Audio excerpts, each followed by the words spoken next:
السلام علیکم ورحمۃ اللہ وبرکاتہ۔ اہلا بکم مشاہدین الکرام، اود ان احیطکم علما بخبر بالغ الاسا والاسف۔ اخیراً حدث ما كنا نخشاه اذ قامت السلطات باعتقال معظم المشاركين في الاسطول العالمي للصمود الذي كان يضم متطوعين من عدة الدول المتجهين لمساعدة اهل غزة، من بين المعتقلين أيضا ركن مجلس الشيوخ الپاکستانی السابق مشتاق خان الذي شارك في الاسطول۔ جی بہت افسوسناک خبر سے آپ کو آگاہ کرنے جا رہے ہیں، چونکہ ہم شروع سے گلوبل سمود فلوٹیلا کو کور کر رہے ہیں، اور آج رات 2:30 بجے کی خبر ہے کہ جو اس بحری بیڑے کے اندر اور اس قافلے کے اندر، قافلہ استقامت کے اندر کثیر تعداد میں جو لوگ تھے، ان میں سے اکثریت کو اسرائیلی فوج نے گرفتار کر لیا۔ ان میں سینیٹر مشتاق احمد خان صاحب بھی ہیں جو اس قافلے میں شروع سے شریک تھے، اور ہم نے اس قافلے کی جو آخر میں پیش آنے والی جو صورتحال تھی، یعنی کہ مختلف امکانات تھے، نتائج تھے، ان سے آگاہ کر دیا تھا پہلے ہی، اور اس کا خدشہ بالکل ظاہر کیا جا رہا تھا کہ اس قافلے کے ساتھ یہ واقعہ پیش آ سکتا ہے، اور آخر کار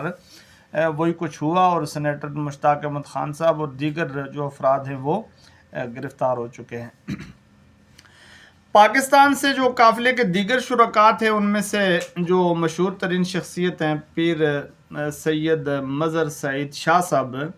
ان کے بارے میں ہم نے آپ کو آگاہ کیا تھا کہ وہ لاذقیہ کے مقام کی طرف چلے گئے تھے، جو ایک ساحل ہے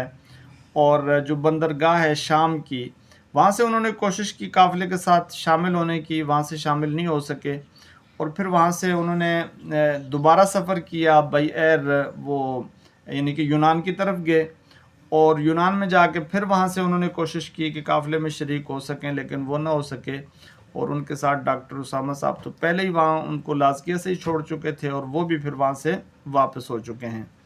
تو اس طرح پاکستان سے شریک ہونے والے جو 6 افراد تھے، ان میں سے تقریباً زیادہ تر، یعنی کہ آپ یوں سمجھے کہ 4 افراد تو واپس ہو چکے ہیں، اور سینیٹر مشتاق خان صاحب اور ان کے ساتھ دوسرے جو ساتھی تھے وہ تقریباً ان کے ساتھ ہی تھے۔ ان کو اسرائیلی فوج نے اب وہاں پہ کشتیوں پر یعنی کہ حملہ آور ہو کے وہاں سے ان کو گرفتار کر لیا ہے۔ اللہ تعالیٰ ان سب حضرات جو رضاکارانہ طور پر ایک انسانیت کے جذبے کے تحت اہل غزہ جو انتہائی دکھ، تکلیف اور پریشانی میں یعنی زندگی گزار رہے ہیں، جن کے بارے میں اقوام عالم میں کچھ فیصلے بھی ہو رہے ہیں، ان سے بھی ہم آگاہ کریں گے۔ ہماری اگلی ویڈیو جو ہے وہ بہت ہی اہم ہونے والی ہے اس حوالے سے کہ موجودہ جو فلسطین ہے، یعنی خاص طور پہ فلسطینی اتھارٹی جو ہے، اس کے تحت